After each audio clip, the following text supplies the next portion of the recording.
Hello friends, பார்த்தீங்கன்னா நேந்திர பழ powder இருக்குல்ல, அது வந்து நான் இன்ஸ்டாகிராம்ல சர்ச் பண்ணேன். ஸோ வந்து எனக்கு யோசிச்சு பார்த்துட்டு சரி நம்ம ஏன் வெளியே வாங்கணும், நாமளே வந்து ப்ரிப்பேர் பண்ணலான்னு முடிவு பண்ணிட்டேன். ஸோ ஒரு சிப்பு நேந்திர பழம் நான் வாங்கிட்டேன், அதாவது காயாக இருக்கிறது.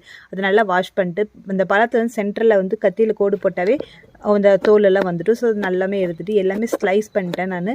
ஸோ எல்லா பழத்தையும் வந்து ஸ்லைஸாக கட் பண்ணிவிட்டு அதை வந்து நல்லா காய விட்டுறேன். அதாவது வெயிலில் நீங்கள் நல்லா வெயில் அடிச்சுன்னா 2 நாள் ஆனால் போதும், அது நல்லா காஞ்சிடும்.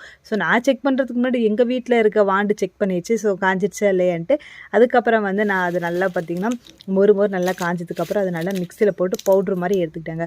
அந்த பவுட்ரு மாதிரி நல்லா சாஃப்டாக இருந்துச்சு, ஸோ மனமாகவும் இருந்துச்சு. பவுட்ரு மாதிரி எடுத்தது வந்து நல்லா சலிச்சிட்டு அதை வந்து ஸ்டோர் பண்ணிவிட்டு, நான் கம்மியாக தான் இருக்கிறனால நான் வச்சுட்டேன். ஸோ நீங்கள் நிறைய பண்ணியிருந்தீங்கன்னா ஃப்ரிட்ஜில் ஸ்டோர் பண்ணி வச்சுக்கலாம். இது வந்து கூலாகவும் குழந்தைங்களுக்கு அரைச்சி கொடுக்கலாம். அதுக்கப்புறம் பார்த்தீங்கன்னா நான் வந்து பாப்பாவுக்கு பாலில் தான் மிக்ஸ் பண்ணி கொடுத்தேன். ஏன்னா பால் இது வரைக்கும் சக்கரை எதுவுமே ஆட் பண்ணதே இல்லை. ஸோ அதனால் வந்து இந்த பவுடர் தான் ஆட் பண்ணி கொடுக்குறேன். ஸோ நீங்களும் உங்கள் பேபிக்கு ட்ரை பண்ணி பாருங்கள். டாட்டா.